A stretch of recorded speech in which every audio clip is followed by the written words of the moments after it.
कोविड-19 संक्रमण नियंत्रण करवा खातिर देश में कोविड टेस्टिंग लगातार बढ़ रही रफ्तार। देश में स्वस्थ होने दर बढ़ रही 75.92%।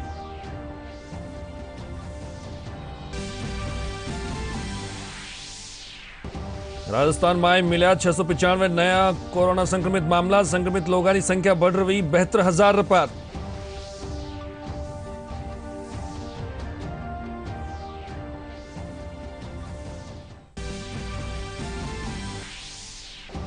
प्रदेशના सगळा विधानसभा क्षेत्र में मॉडल सामुदायिक स्वास्थ्य केंद्र कर्या जायेला विकसित। मुख्यमंत्री अशोक गहलोत कोरोना संक्रमण समीक्षा बैठक में दी जानकारी।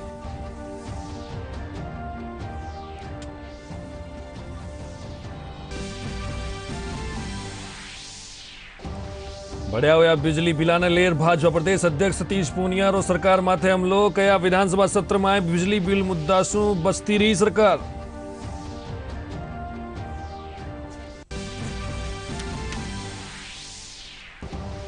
और पश्चिमी राजस्थान में जोरदार बारिश से उफण्या नदी नाला। मौसम विभाग जोधपुर बाड़मेर जालोर में भारी बारिश की दी चेतावनी। झालावाड़ में नदियां कन्ने न जावारी करी अपील। नमस्कार, दूरदर्शन समाचार में आपनो घणो स्वागत है। मैं हूं आपरे सागत तेज। बुलेटिन में खबरां अब विस्तार से। कोविड-19 संक्रमण नियंत्रण करवा खातिर देश में कोविड टेस्टिंग की रफ्तार लगातार आगे बढ़ रही है। देश में स्वस्थ होने दर बढ़ 75.92% ताईं पहुंच गई है। देश में लाड़ला 24 घंटा में 66,550 मरीज स्वस्थ हुआ है। स्वास्थ्य मंत्रालय कहा है कि देश में ठीक होने वाली संख्या 24 लाख से बढ़ती है, जो मौजूदा सक्रिय मामले से 3 गुना ज्यादा है। देश में स्वस्थ होने की दर बढ़कर 75.92% तक पहुंच गई है। पिछले 24 घंटों में 66,550 मरीज स्वस्थ हुए हैं। स्वास्थ्य मंत्रालय ने कहा है कि देश में ठीक होने वालों की संख्या 24 लाख से अधिक है। ये मौजूदा सक्रिय मामलों से 3 गुना ज्यादा है। इस समय भारत में कोविड मरीजों की मृत्यु दर 1.84% है, जो विश्व में सबसे कम में है। भारतीय चिकित्सा अनुसंधान परिषद ने बताया कि पिछले 24 घंटों में कोविड के 6 लाख से अधिक टेस्ट किए गए। अब तक देश में 3,59,00,000 से अधिक परीक्षण किए जा चुके हैं। जांच के लिए राष्ट्रीय स्तर पर प्रयोगशालाओं की क्षमता भी बढ़ाई गई है। इस समय कुल 1,524 प्रयोगशालाओं के माध्यम से कोविड-19 नमूनों की जांच की जा रही है। इनमें से 988 सरकारी और 538 निजी प्रयोगशालाएं हैं। प्रदेश में आज कोरोना का 695 नया मामला सामने आया है। इनने मिलाकर प्रदेश में अब तक कुल संक्रमित मरीजों की संख्या 72,650 वेगी है। बढ़ई 6 और कोरोना मरीजों की मौत रपच है। प्रदेश में अब तक इन महामारी से 973 लोगों की जान जा चुकी है। प्रदेश में अब बार भी 14,888 एक्टिव मामला है। चिकित्सा और स्वास्थ्य विभाग से प्राप्त आंकड़े के मुताबिक आज सबसे ज्यादा जोधपुर जिला में 161 मिला है। इनके अलावा कोटा में 137, भीलवाड़ा में 119, जयपुर में 115, बीकानेर में 104 और अलवर में 59 संक्रमित मिला है। मुख्यमंत्री अशोक गहलोत कहा कि प्रदेश सगला विधानसभा क्षेत्र में एक मॉडल सामुदायिक स्वास्थ्य केंद्र विकसित कराया जाएगा। वरना इन खातिर स्वास्थ्य विभाग ने प्रारूप तैयार करवा और आवश्यक तैयारियां पूरी करवा निर्देश दिया। मॉडल सीएचसी में सगली तरह की जांच और इलाज सुविधाओं विकसित करवा खातिर विधायक कोष से राशि उपलब्ध कराई जावेली। गहलोत सोमवार ने मुख्यमंत्री निवास माथे प्रदेश में कोरोना संक्रमण की स्थिति की भी समीक्षा दौरान यह बात कही है। कोरोना से ठीक हो वारस आगे ही 28 दिन की अवधि पूरी कर चुका लोगों की जांच खातर जोधपुर में एमडीएम अस्पताल में फॉलोअप ओपीडी शुरू कर गई है। अस्पताल का अधीक्षक डॉक्टर एमके आसेरी बताया कि ऐसा लोग जिन्हें कोरोना रे पछे किसी भी प्रकार की शारीरिक या मानसिक परेशानी आ रही है, बैठे जांच करवा सके हैं।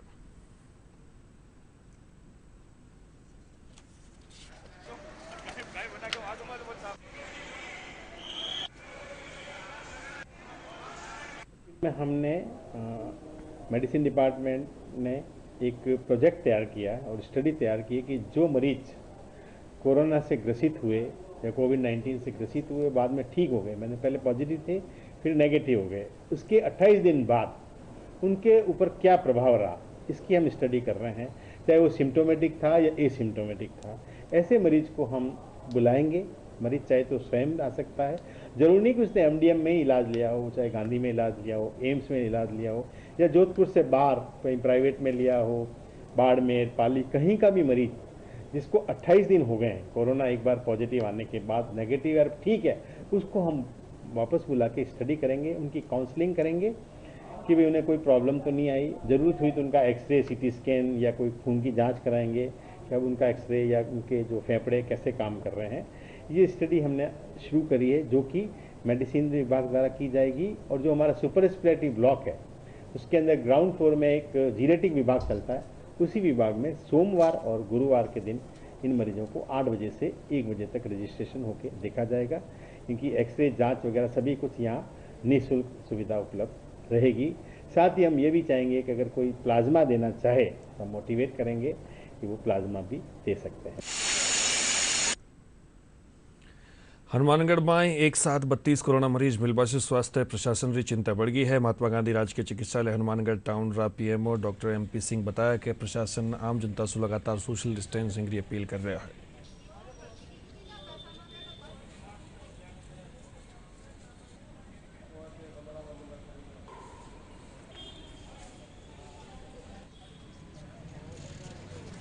पॉजिटिव आए हैं आज 32, उनको सबको होम आइसोलेशन, होम क्वारंटाइन किया गया है, और सबसे चल रही 3 अंडरटेकिंग ले रहे हैं कि क्या है, जिनकी सभी ने ये बताया कि घरों में व्यवस्था है, तो हम उसको वेरीफाई भी कर लेंगे। उनको ये कहा गया है कि किसी तरह की कोई समस्या हो, दिक्कत हो, सिम्टम्स हो, खांसी, जुकाम, बुखार, तो तुरंत संपर्क करें, जरूरत हो तो मैं एडमिट कर लेंगे। हमारे पास सारी व्यवस्थाएं हैं। अजमेर जिला पुष्कर में आज 3 दिन रो लॉकडाउन शुरू हुआ है। कोरोना संक्रमण के मद्देनजर स्थानीय नगरवासी स्वैच्छिक रूप से इन लॉकडाउन की घोषणा करी है। इन दौरान व्यापारी, जनप्रतिनिधि और पुरोहित संघ कोरोना री चेन तोड़वा खातिर प्रशासन रा सहयोग से इन स्वैच्छिक बंद ने सफल बनावारी अपील करी है। प्रशासन रो कहना है कि लॉकडाउन रे तहत सोशल डिस्टेंसिंग और मास्क लगावा सहित गाइडलाइंस री पालना ने भी नहीं करवाने के खिलाफ कार्रवाई करी जावली। प्रशासनिक या सरकार की दृष्टि से कोई लॉकडाउन नहीं है। ये एक्चुअली कल एक 64 वर्षीय पुरुष की कोरोना पॉजिटिव रिपोर्ट आने से पहले ही मौत हो गई थी। तो यहाँ एक छोटा कस्बा है और सब लोग आपस में वेल कनेक्टेड होते हैं। तो यहाँ के जो व्यापारिक प्रतिष्ठान हैं, जो तीर्थ पुरोहित संघ हैं, यहाँ के जो लोकल जनप्रतिनिधि हैं और यहाँ के जो प्रबुद्ध जन नागरिक हैं, उन लोगों की ये डिमांड थी कि सब हम अपनी इच्छा से 3 दिन के लिए इसको स्वैच्छिक बंद रखना चाहते हैं। नई राष्ट्रीय शिक्षा नीति में 2030 ताई प्री स्कूल से लेकर सेकेंडरी स्कूल ताई 100% सकल नामांकन अनुपात रो लक्ष्य तय करो गयो है। इन तहत उन 2 करोड़ छात्रा ने वापस स्कूल पगाबारी बात की गई है जो पढ़ाई बीच में छोड़ चुका है। इन खातिर स्कूल आधारभूत ढांचा ने बेहतर करवा, सरकारी स्कूल गुणवत्ता में सुधार लावा और स्कूली पाठ्यक्रम ने अधिक रोचक बनावारी बात भी शिक्षा नीति में करी गई है। समग्र शिक्षा और शिक्षा का अधिकार कानून जैसी पहलों की बदौलत भारत ने हाल के वर्षों में प्राथमिक शिक्षा में लगभग सभी बच्चों का नामांकन करने में सफलता पाई है। हालांकि आंकड़े बताते हैं कि प्राथमिक कक्षाओं के बाद बच्चों का नामांकन धीरे धीरे कम होता जाता है। कक्षा 6 से 8 में सकल नामांकन अनुपात जहां 91% है, वहीं कक्षा 9 और 10 में ये महज 79.3% और कक्षा 11 और 12 में 56.5% है। यानी कक्षा 5 के बाद और खासकर कक्षा 8 के बाद काफी तादाद में बच्चे पढ़ाई बीच में ही छोड़ देते हैं। पढ़ाई बीच में छोड़ देने वाले यानी ड्रॉप आउट बच्चों की संख्या देश में करीब 2 करोड़ है, जिन्हें नई शिक्षा नीति के तहत जल्द से जल्द वापस स्कूल पहुंचाने की बात कही गई है। 2030 तक प्री स्कूल से लेकर सेकेंडरी स्तर में 100% सकल नामांकन अनुपात हासिल करने का लक्ष्य रखा गया है। शिक्षा नीति में कहा गया है कि प्री स्कूल से लेकर 12वीं तक के सभी बच्चों को समग्र शिक्षा मुहैया कराने के लिए राष्ट्रीय स्तर पर समेकित प्रयास किए जाएंगे। ड्रॉप आउट बच्चों को वापस स्कूल पहुंचाने और बच्चों को पढ़ाई बीच में छोड़ने से रोकने के मकसद से 2 महत्वपूर्ण कदम उठाने की बात शिक्षा नीति में कही गई है। इनमें पहला है स्कूलों में पर्याप्त बुनियादी ढांचा उपलब्ध कराना। स्कूलों के इंफ्रास्ट्रक्चर को बेहतर करने के साथ साथ हर स्तर पर पर्याप्त संख्या में प्रशिक्षित शिक्षक उपलब्ध कराए जाएंगे। साथ ही ये भी कहा गया है कि देश में सरकारी स्कूलों की विश्वसनीयता फिर से बहाल की जाएगी, जिसके लिए वर्तमान स्कूलों को अपग्रेड किया जाएगा और जिन इलाकों में स्कूल नहीं है वहां अच्छे स्कूल बनाए जाएंगे। इसके अलावा स्कूल आने जाने के सुरक्षित साधन और बच्चों, खासकर लड़कियों को छात्रावास की सुविधा मुहैया कराई जाएगी, ताकि सभी बच्चों को अच्छे स्कूल में जाने और समुचित स्तर तक पढ़ने का अवसर मिल सके। प्रवासी मजदूरों के बच्चों और अन्य किसी कारणवश स्कूल छोड़ देने वाले बच्चों को मुख्यधारा की शिक्षा में वापस लाने के लिए सिविल सोसाइटी की मदद से वैकल्पिक और इनोवेटिव शिक्षा केंद्र स्थापित किए जाएंगे। ड्रॉप आउट छात्रों को वापस स्कूल पहुंचाने के लिए दूसरा जरूरी कदम होगा इन छात्रों की ट्रैकिंग करना और इनके सीखने के स्तर पर लगातार नजर रखना। इससे सुनिश्चित किया जा सकेगा कि सभी छात्र लगातार स्कूल में उपस्थित हो रहे हैं और वो बाकी बच्चों से पढ़ाई में पीछे नहीं है। स्कूलों का इंफ्रास्ट्रक्चर बेहतर करने और बच्चों की उपस्थिति सुनिश्चित होने के बाद उन्हें रोचक तरीके से गुणवत्तापरक शिक्षा मुहैया कराना महत्वपूर्ण होगा, ताकि पढ़ाई के प्रति बच्चों की रुचि बरकरार रहे। इसके लिए जरूरी होगा कि पाठ्यक्रम को अधिक रोचक और उपयोगी बनाया जाए। साथ ही जिन इलाकों में ड्रॉप आउट दर अधिक है वहां ऐसे शिक्षकों की तैनाती की जाए जिन्हें स्थानीय भाषा का ज्ञान हो। शिक्षा नीति में कहा गया कि देश में स्कूली शिक्षा का दायरा और व्यापक किया जाएगा, ताकि सामाजिक आर्थिक रूप से पिछड़े समूह के बच्चों को भी अच्छी शिक्षा मिल सके। इसके तहत बच्चों को औपचारिक और अनौपचारिक दोनों तरह की शिक्षा का विकल्प होगा। जो छात्र स्कूल जाने में असमर्थ हैं, वो ओपन एंड डिस्टेंस लर्निंग यानी ODL मोड में भी शिक्षा हासिल कर सकते हैं। इससे सभी छात्रों को सस्ती और गुणवत्तापूर्ण शिक्षा मुहैया कराने में मदद मिलेगी। પ્રદેશને હર્યો ભર્યો બનાવવા ખાતર રાજસ્થાન આવાસન મંડળકાની શું RHB ગ્રીન એપની પહેલ કરી ગઈ है। इन तहत मानसरोवर सिटी पार्क में बड़ा स्तर माथे पौधारोपण अभियान चलाया जा रहा है। एप जरिए कोई भी मिनक आपणो रजिस्ट्रेशन करवा पौधारोपण अभियान में भाग ले सके। पेश है आवासन आयुक्त पवन अरोड़ा शू खास बातचीत। प्रदेश में हरियाली को बढ़ावा देने के लिए राजस्थान आवासन मंडल ने एक अभिनव पहल की है। इस पहल का नाम है RHB ग्रीन ऐप। इस ऐप के बारे में हमसे बात करने के लिए हमारे साथ हैं आवासन आयुक्त पवन अरोड़ा जी। इनसे जानते हैं कि किस तरह से जो है लोग इसमें रजिस्ट्रेशन करा सकते। हमारा एक इनिशिएटिव है RHB ग्रीन। असल में मानसरोवर में एक हम बहुत बड़ा सिटी पार्क बनाने जा रहे हैं। तो सिटी पार्क में हम ये चाहते थे कि जब ये आम जनता के लिए पार्क है, जनता का पार्क है, तो क्यों ना हम जो उसके लिए वृक्षारोपण शुरू कर रहे हैं उसमें जनता की भागीदारिता लें। तो हमने एक मोबाइल ऐप डेवलप किया, साथ ही उसी तरह की हमारी वेबसाइट डेवलप करी। उसमें कोई भी व्यक्ति अपने मोबाइल ऐप पे मोबाइल पे RHB ग्रीन अगर गूगल प्ले स्टोर पे जाएगा तो वो डाउनलोड कर सकता है। डाउनलोड करने के बाद हमने उसमें टाइम स्लॉट्स दिए हुए हैं। प्रत्येक वीकेंड पे सुबह 8 से 10 बजे और शाम को 4 से 6 बजे ये हमने टाइम स्लॉट्स दिए हुए हैं। तो व्यक्ति अपनी सुविधा के हिसाब से उस टाइम स्लॉट्स में अपना टाइम बुक कर सकता है और वीकेंड की डेट्स हमने उसमें दी हुई हैं। तो उसमें आप अपना बुक कर दीजिए और उसी समय पे आप वहाँ मौके पे जाइए। तो अभी पीछे जो वीकेंड गया है, शनिवार और संडे जो गया है, उसमें हमने दोनों टाइम स्लॉट में 50-50 की सुविधा रखी थी। तो लोगों ने पूरे 50-50 की सुविधा का उपयोग कर लिया और वहाँ पे बहुत ही जोश खरोश के साथ लोग आए और पूरे परिवार के साथ आए। यहाँ तक कि 3-3, 4-4 साल तक के बच्चे भी वहाँ पर आए और उन्होंने बड़ी रुचि लेकर के देखा कि कैसे वृक्षारोपण होता है और उन्होंने खुद उसमें पानी दिया, खाद डाली, मिट्टी इकट्ठा करी। तो बहुत एक अच्छा वातावरण था।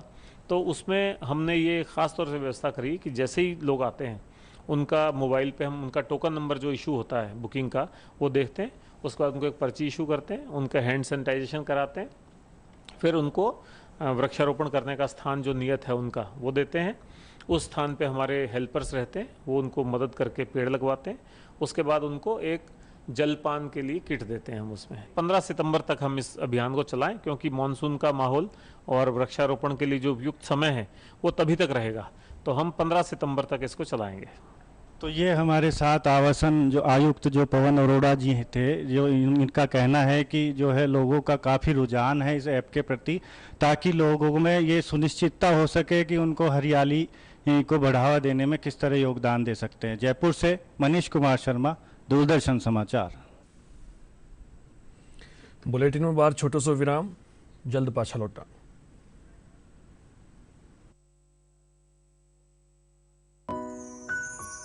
भोजन की थाली मात्र आटा, दाल, सब्जी और ईंधन से नहीं, उस भावना से बनती है जो परोसने वाले के दिल में है। कोई भी भूखा नहीं सोए के संकल्प के साथ राजस्थान सरकार की प्रदेश की जनता को सौगात। इंदिरा रसोई योजना, मात्र 8 रुपए में पौष्टिक और स्वादिष्ट भोजन की थाली। पूर्व प्रधानमंत्री श्री राजीव गांधी की जयंती के अवसर पर 20 अगस्त से आरंभ। इंदिरा रसोई योजना शहरी इलाकों में रेलवे स्टेशन, बस स्टैंड, सरकारी अस्पताल जैसे चुनिंदा सार्वजनिक स्थानों पर प्रतिदिन 1,34,000 लोगों को भोजन कराने की व्यवस्था। इंदिरा रसोई योजना, कोई भी भूखा नहीं सोए। सूचना एवं जनसंपर्क विभाग, राजस्थान सरकार द्वारा जनहित में जारी। बुलेटिन में एक बार फेरू आपको स्वागत है। राजस्थान उच्च न्यायालय बहुजन समाज पार्टी 6 विधायिकारा कांग्रेस में विलेरा मामला में विधानसभा अध्यक्ष ने 3 महीना में मामला तय करबार आदेश दिने है। न्यायमूर्ति महेंद्र गोयल री एकलपीठ भाजपा विधायक मदन दिलावर री याचिकारो निस्तारण करता यो आदेश दियो। बसपा विधायक न्यायालय रा इन फैसला माथे खुशी जाहिर करता था क्या इन न्याय री जीत बताया है। माननीय उच्च न्यायालय और माननीय सर्वोच्च न्यायालय का जो फैसला आया है, मैं सबसे पहले दोनों ही कोर्ट जो हमारे सर्वोच्च न्यायालय और उच्च न्यायालय हैं उनका धन्यवाद देता हूं और स्वागत करता हूं फैसले का। और मैं ये बताना चाहता हूं कि ये जो फैसला आज आया है, सच्चाई की जीत हुई है। हमारा शुरू से ही प्रयास है सरकार को मजबूत करने का, ताकि राजस्थान की जनता का हित हो, राजस्थान के लोगों का हित हो, राजस्थान प्रदेश का विकास हो, हमारे सबके क्षेत्रों में काम हो। इस बात को ध्यान में रखते हुए हमने सरकार को समर्थन किया था। भारतीय जनता पार्टी प्रदेश अध्यक्ष सतीश पूनिया बिजली बिलां ले राज्य सरकार माथे संवेदनहीनतारो आरोप लगाया है। उन्होंने कहा कि प्रदेश रा 1,42,00,000 बिजली उपभोक्ता ने सामान्य गरीब किसान और छोटा कामगार भी शामिल है। यहाँ बिजली रा बिला ने माफ करवारी मांग करी ही, पर विधानसभा सत्र दौरान सरकार इन प्रश्नों से बचती रही है। बिजली के बारे में राजस्थान के 1,42,00,000 उपभोक्ता हैं, जिसमें सामान्य उपभोक्ता भी हैं, औद्योगिक श्रेणी के लोग भी हैं, किसान भी हैं। और एक मोटा अनुमान लगाएं तो पिछले दिनों इस लॉकडाउन को सरकार ने उन बिल्स को डेफर तो किया था, लेकिन जनता की मांग तो उनको माफ़ी की थी। और सरकार ने ये कहा कि हमें एक बड़ा इस पर भार पड़ेगा, लेकिन इस कोरोना से जो ज़्यादा लोगों को सबसे ज़्यादा चोट पड़ी थी बिजली के बिल की थी। स्कूल की बिल माफ़ी की भी बात करते हैं लोग बात, लेकिन मुझे लगता है कि सरकार को चाहिए कि इस पर गंभीरता से विचार करे। मैंने जैसे कहा कि हम लोग अपेक्षा कर रहे थे कि सदन में इसकी चर्चा होगी, सरकार इस पे आश्वस्त करेगी, बल्कि सरकार इससे बचती रही और उनके पास अनेक बहाने हैं। पर कोई भी लोक कल्याणकारी सरकार ऐसे पॉपुलिस्टिक इश्यूज पे कोई ना कोई समाधान करती है। और इस समय यक्ष प्रश्न यही है कि बिजली के बिल ये किस तरीके से माफ़ हों, क्योंकि बहुत छोटी से छोटी दुकान भी बंद थी, औद्योगिक इकाइयाँ पूरे तरीके से बंद थी, किसानों पर टिड्डी की मार पड़ी। कुल मिलाकर अभी राजस्थान की जनता के समक्ष जो तत्काल समाधान का जो एक मुद्दा है वो बिजली का है। वंदे भारत मिशन रे तहत प्रवासी राजस्थानियों जयपुर आवाड़ो सिलसिलो जारी है। मस्कट री उड़ान से सोमवार ने 178 प्रवासी राजस्थानी जयपुर पुग्या। 29 अगस्त ताईं मिशन रे तहत 2 उड़ान कुवैत सूं और एक अबुधाबी और दुबई सूं आणु प्रस्तावित है। 156 उड़ाना में 24,700 सूं ज्यादा प्रवासी अठे पूग चुक्या है। बीकानेर रा खाजुवाड़ा में सीमा सुरक्षा बल का निसूं फिट इंडिया फ्रीडम कार्यक्रम रे तहत दौड़ रो आयोजन करो गयो। बीएसएफ री 114वीं बटालियन का निसूं आयोजित इन कार्यक्रम में जवाना ने 10 किलोमीटर की दौड़ लगाई। सीमा माथे तैनात जवाना ने फिट राखबा खातर बीएसएफ का निसूं 15 अगस्त 2 अक्टूबर ताईं न्यारा न्यारा कार्यक्रम रो आयोजन करो जा रहा है।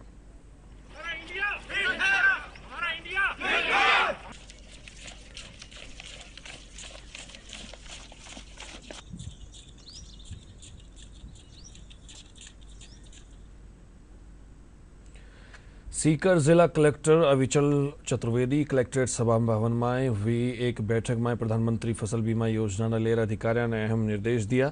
जिला कलेक्टर योजना सफल क्रियान्वयन फसल बीमा क्लेम निस्तारण बीमा क्लेम से संबंधित शिकायतों त्वरित निस्तारण करने खातर गठित जिला स्तरीय निगरानी कमेटी और जिला स्तरीय शिकायत निराकरण कमेटी की बैठक में ऋणी और गैर ऋणी किसानों ने HDFC एग्रो कंपनी से लाभान्वित करावारा निर्देश दिया। उपनिदेशक कृषि शिवजी राम कटारिया बताया कि सीकर लगभग 3,50,000 काश्तकारा मायसू लगभग 1.5 लाख किसानों ने प्रधानमंत्री फसल बीमा योजना से सीधो लाभ मिला। फसल बीमा योजना में ये प्रावधान है कि जो फसलों को अतिवृष्टि या बाढ़ या ओलावृष्टि को नुकसान होता है तो उसका व्यक्तिगत रूप से सर्वे करा के मुआवजा करने का प्रावधान है। तो ये जो ऐसे प्रभावित काश्तकार हैं वो टोल फ्री नंबर पे 72 घंटे में शिकायत कर सकते हैं, शिकायत किया भी है और उन्हें 7 दिन के अंदर जो वो बीमा कंपनी या बैंक या कृषि विभाग के अधिकारी को दे सकते हैं। तो जिले में जो करीब 2016 से प्रधानमंत्री फसल बीमा योजना लागू की गई, उसके बाद में हर सीजन में जो भी उपज में कमी होने की वजह से काश्तकार को नुकसान हुआ उसका क्लेम संबंधित बीमा कंपनी द्वारा दिया गया है और रबी 2019 तक जो भी क्लेम काश्तकारों को बनता था फसल कटाई प्रयोग के आधार पर उनका भुगतान किया जा चुका है। वर्तमान में किसी भी सीजन का किसी काश्तकार का क्लेम बाकी नहीं है। कोरोना संक्रमण रे चालता किसान वर्ग ने एक मुश्त समझौता योजना जारी करी गई है। इन माथे सहकारिता मंत्री उदयलाल अंजना कहो कि इन फैसला से करीब 60,000 काश्तकारों ने लाभ मिलेलो। प्रदेश में 36 प्राथमिक सहकारी भूमि विकास बैंक है जिन जरिए काश्तकारों ने कृषि और उनसे जुड़े काम खातिर दीर्घकालीन कृषि ऋण दियो जावे है। उन डिफॉल्टर काश्तकारों ने 50% ब्याज भी माफ करो गयो है। पूरे देश में महामारी मची हुई है और सभी क्षेत्रों में आर्थिक भार बढ़ा है। उस भार से किसान भी वंचित नहीं रह पाए, किसान भी अछूते नहीं रह पाए। इस कारण से मेरे विभाग के अधिकारियों के साथ और माननीय मुख्यमंत्री के निर्देश अनुसार हम इस निर्णय पर पहुंचे हैं कि जो PNDB में किसान एक मुश्त समझौता वन टाइम सेटलमेंट स्कीम के तहत अपना पैसा जमा कराना चाहेंगे, उनको ब्याज में 50% की छूट दी जाएगी, जिससे लगभग राजस्थान के 60,000 किसानों को 339 करोड़ का लाभ होगा और इतना भार हमारे बैंक के ऊपर पड़ेगा। लेकिन कोविड के चलते ये सुविधा दी है, इसलिए मेरा किसान भाइयों से जो अवधि पार वाले हैं उनसे निवेदन है कि वो इस योजना का फ़ायदा उठावें और इसका लाभ लेकर के निसंदेह अपने खातों को रेगुलाइज बैंकों में करें। महिला और बाल विकास मंत्रालय का आंगनबाड़ी केंद्र में न्यूट्री गार्डन लगावारो निर्णय लियो गयो है। इन खातिर सगड़ा जिला में आंगनबाड़ी केंद्रों चिन्हीकरण हुयो है। दोसर अभी बेहतर आंगनबाड़ी केंद्र में न्यूट्री गार्डन लगायो जाएलो। इनमें फल और सब्जियां उगाई जाएली। जिला कलेक्टर पीयूष समारिया महिला और बाल विकास विभाग अधिकारी ने शीघ्र ही आंगनबाड़ी केंद्र में न्यूट्री गार्डन स्थापित करवाना निर्देश दिए हैं। सेल्फ सस्टेनिंग बनाना चाहिए। जितने भी बच्चे हैं जहाँ पे उनका पोषाहार या खाने की होती है उसके और न्यूट्रिशन को और सप्लीमेंट करते हुए हमने टोटली 72 आंगनवाड़ी केंद्र पूरे ज़िले में आइडेंटिफाई किए हैं जहाँ पे इनके खुद के न्यूट्री गार्डन होंगे। मतलब इनकी सब्जियों का जो पैदावार वहीं पे होगी और जो आंगनवाड़ी कार्यकर्ता है वो इसकी देखरेख करेंगे। तो ये काफ़ी एक होलिस्टिक प्लान बच्चे के डेवलपमेंट के और उसके फिजिकल और मेंटल डेवलपमेंट में योगदान देगा। तो इसमें काफ़ी ज़िला परिषद के और रूरल डेवलपमेंट के जो भी फंड्स हैं। जोधपुर पुलिस अवैध हथियार और मादक पदार्थ की सूचना माथे दबिश देर दौरान फायरिंग मामला में 2 आरोपियों ने हिरासत में लियो। आरोपियों का कब्जा से एक गाड़ी, एक पिस्टल, जिंदा कारतूस और 18 किलो डोडा पोस्ट जब्त किया गया है। फिलहाल पुलिस आरोपियों से पूछताछ कर रही है। बठिने ही आरोपी गाड़ी चालक मौका से फरार हो गयो। सरदारपुरा थाना अधिकारी लिखमाराम बताया कि कार्रवाई मसूरिया रामदेव मंदिर करने करी गई। बाबा रामदेव मंदिर 12वीं चौराहे के पास एक स्विफ्ट डिजायर गाड़ी, उसमें 3 व्यक्ति हैं जो अवैध हथियार बेचने की प्रयास में आए। तो मेरे जाब्ते कि मैं वहाँ पहुँचा तो एक स्विफ्ट डिजायर गाड़ी 802 में थी जो पुलिस की गाड़ी को देख के तेज़ी से भागी, जिसका हमने पीछा किया। तो वो गाड़ी मसूरिया और इधर होते हुए राजीव गांधी नगर इलाके में पहुँच गई। इस बीच हमने DST टीम के भी कुछ जवानों को बुला लिया। लगातार पीछा करते करते वस्त्र मंत्रालय के आगे राजस्थान में मानसून री सक्रियता बनी हुई है। अब ताई पूरी राजस्थान में लगातार सक्रिय चल रहा मानसून पश्चिमी राजस्थान का रुख कर रहा है। इनमें आगामी 4-5 दिन पश्चिमी राजस्थान में कई ठोरा माथे भारी बारिश की भी संभावना है। मौसम विभाग रे माना तो जालोर, जोधपुर, बाड़मेर, बीकानेर, श्रीगंगानगर और नागौर जिला में कई ठोरा भारी बिरखा होबारी संभावना है। प्रदेश में अब ताई सामान्य से 9% कम बारिश हुई है। पूर्वी राजस्थान में बारिश के बाद मानसून अब पश्चिम राजस्थान में सक्रिय हो गया है। मौसम विभाग के अनुसार कल पश्चिम राजस्थान में सक्रिय हुआ मानसून अगले 3 से 4 दिन तक पश्चिम राजस्थान के विभिन्न जिलों में बारिश कर सकता है। जोधपुर, बाड़मेर और जालोर के अलावा और आसपास के क्षेत्रों में भारी बारिश का येलो अलर्ट भी जारी किया गया है। यदि प्रदेश भर के सभी जिलों की बात करें तो लगभग 21 जिलों में सामान्य बारिश हो चुकी है। 9 जिलों में सामान्य से कम बारिश हुई है। मुरारी गुप्ता, दूरदर्शन समाचार, जयपुर।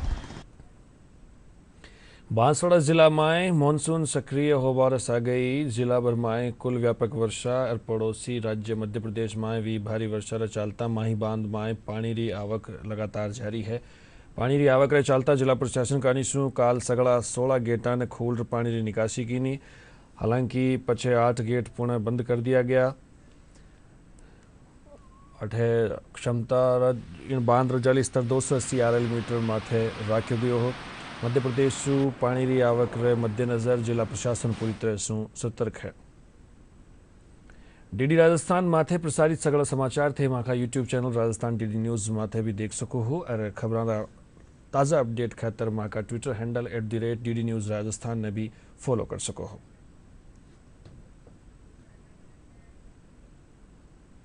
बुलेटिन में चालता चालता फिर में एक बार मुख्य समाचार।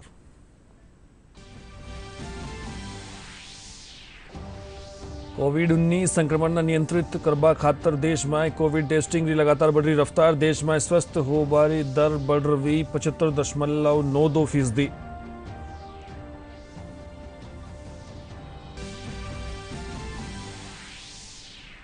राजस्थान में मिला 695 नया कोरोना संक्रमित मामला। संक्रमित लोगों की संख्या बढ़ रही 72,000 पार।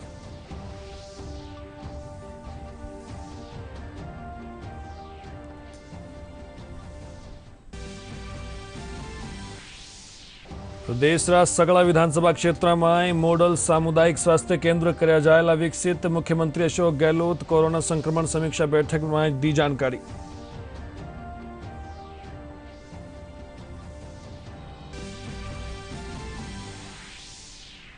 बढ़िया हुआ बिजली बिलाने लेर भाजपा प्रदेश अध्यक्ष सतीश पूनिया रो सरकार माथे हमलो कयो।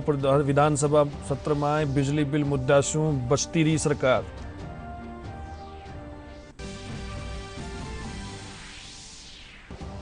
और पश्चिमी राजस्थान में जोरदार बारिश सूफड़ा नदी नाला। मौसम विभाग जोधपुर, बाड़मेर, जालोर में भारी बारिश की चेतावनी।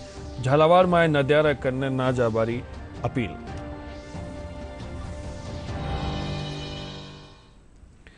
बुलेटिन में बारिक तो ही नमस्कार।